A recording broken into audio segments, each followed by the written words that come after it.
नमस्कार साथियों, मैं पुरुषोत्तम भार्गव अपने इस YouTube चैनल पर आपका स्वागत है। साथियों, जो भी नया विद्यार्थी है चैनल को ज़रूर सब्सक्राइब करें। मैंने आपको कहा था कि इतिहास आपको राजस्थान वाला पूरा इस चैनल पे मैं पढ़ा दूंगा। तो उसी कड़ी में आज की क्लास में हम चर्चा करेंगे रणथंभौर के चौहान वंश की। साथियों, निकट भविष्य में होने वाली प्रतियोगी परीक्षा में इस टॉपिक को बड़ा ही महत्वपूर्ण तरीके से आपको पढ़ना है, क्योंकि कोई भी प्रतियोगी परीक्षाएं हों उसमें सब में इस टॉपिक को लगा रखा है। तो निश्चित रूप से इसकी विस्तृत जानकारी आज की क्लास में अपन प्राप्त करेंगे। और जो भी नए विद्यार्थी है चैनल को ज़रूर सब्सक्राइब कर ले, लिंक को शेयर भी करना, कमेंट ज़रूर करना। आप कमेंट नहीं करते हो, देखो कमेंट ज़रूर करना और आपको एक अच्छी जानकारी मैं देने वाला हूँ। देखिए, अजमेर पर जब मोहम्मद गौरी का अधिकार हो गया था तो उसके बाद पृथ्वीराज चौहान तृतीय का बेटा था गोविंदराज, इसको रणथंभौर की रियासत दी गई थी। गोविंदराज रणथंभौर में जाकर चौहान वंश की स्थापना करता है 1194 ईस्वी में। आपको याद रखना है, रणथंभौर में चौहान वंश की स्थापना किसने की? गोविंदराज ने की थी। ये पृथ्वीराज चौहान तृतीय का बेटा था, जिसने 1194 ईस्वी में यहाँ पर चौहान वंश की स्थापना की। तो देखिए, ये सबसे बड़ा प्रश्न बन जाता है कि किसने रणथंभौर में चौहान वंश की स्थापना की। उसके बाद में देखिए, रणथंभौर में गोविंदराज के बाद में बहुत सारे ऐसे शासक होते हैं जो इनके उत्तराधिकारी के रूप में, लेकिन उनका कार्यकाल कोई ऐसा ऐतिहासिक नहीं रहा। तो आपको क्रम से उनके शासकों के नाम याद रखने। देखिए, परीक्षाओं में ये पूछ लिया जाता है कि निम्नलिखित में से कौन सा शासक रणथंभौर का था। तो देखिए, गोविंदराज के बाद में वाहलण यहाँ का शासक बनता है, उसके बाद में प्रहलादन बनता है, और उसके बाद में वीर नारायण बनता है, उसके बाद में वाघभट्ट बनता है, फिर उसके बाद में जैतर सिंह बनता है। देखिए, फिर से मैं बता रहा हूँ कि हमीरदेव चौहान बाद में बनता है। उस सबसे पहले गोविंदराज, वालन, प्रहलादन, वीर नारायण, वाघभट्ट, जैतर सिंह, इस तरीके से एक क्रम है। फिर देखिए, जैतर सिंह के बेटा होता है हमीरदेव चौहान। जैतर सिंह का बेटा था हमीरदेव चौहान, जिसने रणथंभौर की जो गद्दी थी उसको 1282 में संभाली। अर्थात यहाँ का शासक बनता है रणथंभौर का 1282 में कौन? हमीरदेव चौहान। और हमीरदेव चौहान रणथंभौर के चौहान वंश में सबसे प्रतापी शासक हुआ। देखिए, अब इसकी इतिहास में जानकारी हमें कौन देते हैं? ये निम्नलिखित ग्रंथ जो मैं बता रहा हूँ साहित्य के रूप में भी आपको काम आने वाले हैं। हमीर महाकाव्य, जिसके लेखक थे नैनचंद्र सूरी। हमीर हट, जिसको लिखा था चंद्रशेखर ने। सुरजन चरित्र, जिसको लिखा चंद्रशेखर ने। हमीर रासो सारंगधर ने, जो 13वीं शताब्दी में लिखा गया, और एक हमीर रासो जोधराज ने लिखा, जो 18वीं शताब्दी में। तो ये ग्रंथ हमें हमीरदेव चौहान के बारे में जानकारी देते हैं कि रणथंभौर का ये प्रतापी शासक हुआ था। देखिए, रणथंभौर में जब शासन कर रहा था हमीरदेव चौहान, तो इसी के समकालीन दिल्ली का सुल्तान था 1290 से 1296 के बीच में जलालुद्दीन खिलजी। देखिए, जलालुद्दीन खिलजी ने हमीरदेव चौहान जब शासक था तो रणथंभौर पर आक्रमण किया, और इसने 1291 1292 में आक्रमण किए रणथंभौर पे। लेकिन और देखिए, रणथंभौर दुर्ग की एक कुंजी कही जाती है जाहिन दुर्ग, क्योंकि रणथंभौर दुर्ग में जब जाते हैं तो उससे पहले जाहिन दुर्ग आता है। तो इस पे अधिकार करने का कोशिश किया, और ये जलालुद्दीन खिलजी हर बार क्या रहा? असफल रहा। असफल होने के बाद में पराजित हो गया हमीरदेव चौहान की सेना से। तो उसके बाद में इसने कहा कि मैं रणथंभौर दुर्ग को मुसलमान के एक बाल के बराबर भी नहीं समझता हूँ। देखिए, जब हारने के बाद व्यक्ति के पास कुछ नहीं बचता, तो वही बात है कि लोमड़ी कहती है कि अंगूर खट्टे हैं जब उसको नहीं मिलते हैं। तो वैसे ही जलालुद्दीन खिलजी ने भी क्या कहा कि मैं रणथंभौर दुर्ग को मुसलमान के एक बाल के बराबर नहीं समझता। तो ये आपको याद रखना है।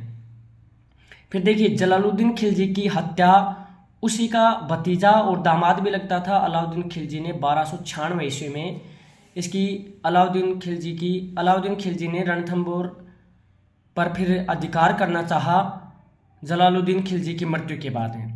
अब देखिए, अलाउद्दीन खिलजी क्यों रणथंभौर दुर्ग पर अधिकार करना चाहता था? उसके कई कारण थे। देखिए, उसमें कारण में देखिए सबसे प्रमुख है, पहला कि हमीरदेव चौहान ने कर देने से इनकार कर दिया था। देखिए, अलाउद्दीन खिलजी ने बहुत सारे कर लगाने स्टार्ट कर दिए और हमीर ने कर देने से इनकार कर दिया। तो दोनों के बीच में क्या रहा? एक गतिरोध उत्पन्न हो गया। अलाउद्दीन खिलजी एक साम्राज्यवादी नीति का शासक था। वो अपने साम्राज्य का विस्तार करना चाहता था। जो भी स्वतंत्र शासक थे उनको जीतकर अपने साम्राज्य में मिलाना चाहता था। इधर से हमीरदेव चौहान स्वयं एक स्वतंत्र शासक रहना चाहता था, स्वाभिमानी शासक था। अलाउद्दीन खिलजी अपने चाचा की प्रजा का बदला लेना चाहता था। चाचा कौन? जलालुद्दीन खिलजी, जिसको हमीरदेव चौहान ने हराया था, उसकी प्रजा का बदला लेना चाहता था। उधर से अलाउद्दीन खिलजी का एक मंगोल विद्रोही था मोहम्मद शाह, मराठा जो सैनिक था मोहम्मद शाह, वो हमीरदेव चौहान की शरण में आ गया था। हुआ क्या था कि अलाउद्दीन खिलजी की बेगम का नाम था चिमना, और मोहम्मद शाह के बीच में, दोनों के बीच में प्रेम प्रसंग चल रहा था। इस बात का पता लग गया अलाउद्दीन खिलजी को, और ऐसे पता लगा तो अलाउद्दीन खिलजी ने मोहम्मद शाह को मारना चाहा, उसे समाप्त करना चाहा। तो मोहम्मद शाह वहाँ से भाग कर किसके पास आ जाता है? हमीरदेव चौहान के पास में आ जाता है, उसके पास शरण ले लेता है। अब हमीरदेव चौहान को अलाउद्दीन खिलजी कहता है कि मेरा ये जो विरोधी व्यक्ति है, विद्रोही व्यक्ति है मोहम्मद शाह, इसको मुझे वापस लौटा दो। लेकिन अलाउद्दीन खिलजी को मना कर दिया किसने? हमीरदेव चौहान ने, कि शरण में आए व्यक्ति की सुरक्षा करना हमारा कर्म भी है, रीति भी है, नीति भी है, हमारा धर्म भी है, अतिथि देवो भव, हम इसको लौटाएंगे नहीं। इनकार कर दिया लौटाने से। अब उधर से अलाउद्दीन खिलजी और चिढ़ गया इस बात पर कि भाई देखिए, मेरा एक धर्म विरोधी व्यक्ति है, मेरा एक ऐसा व्यक्ति है जो मुझसे विद्रोह करके गया है, और मराठा बेगम चिमना से उसके गलत संबंध हैं, तो ऐसे में मुझे लौटाने से इनकार कर रहा है। तो स्वाभाविक सा हो गया था दोनों के बीच में युद्ध होना। तो ऐसे में दोनों के बीच में एक संघर्ष का रास्ता बना। तो देखिए 1299 ईस्वी में अलाउद्दीन खिलजी ने रणथंबोर पर अधिकार करने के लिए, अर्थात हमीरदेव चौहान को अपनी अधीनता स्वीकार कराने के लिए सेनापति भेजे। नुसरत खां, उलुग खां और अलप खां, ये 3 सेनापति भेजे, नुसरत खां, उलुग खां और अलप खां। उधर से हमीरदेव चौहान ने भी अपने सेनापति भेजे, भीम सिंह और धर्म सिंह। अब देखिए इनके बीच में युद्ध होता है, और उधर से देखिए नुसरत खां मारा जाता है उनका, और इधर से भीम सिंह मारा जाता है। दोनों के एक एक सेनापति मारे जाते हैं। अब देखिए जो इस युद्ध में 1299 ईस्वी की बात है, अलाउद्दीन खिलजी का मुख्य सेनापति था वो उलुग खां था। ये मारे गए दोनों। उसके बाद हमीरदेव चौहान के पास धर्म सिंह जाता है कि भाई हमारा एक सेनापति मारा गया है, भीम सिंह।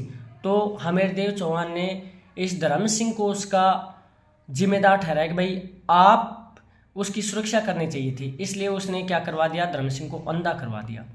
उसके बाद देखिए 1301 ईस्वी में स्वयं अलाउद्दीन खिलजी दिल्ली से चलकर आता है, रणथंबोर दुर्ग पर घेरा डाल लेता है।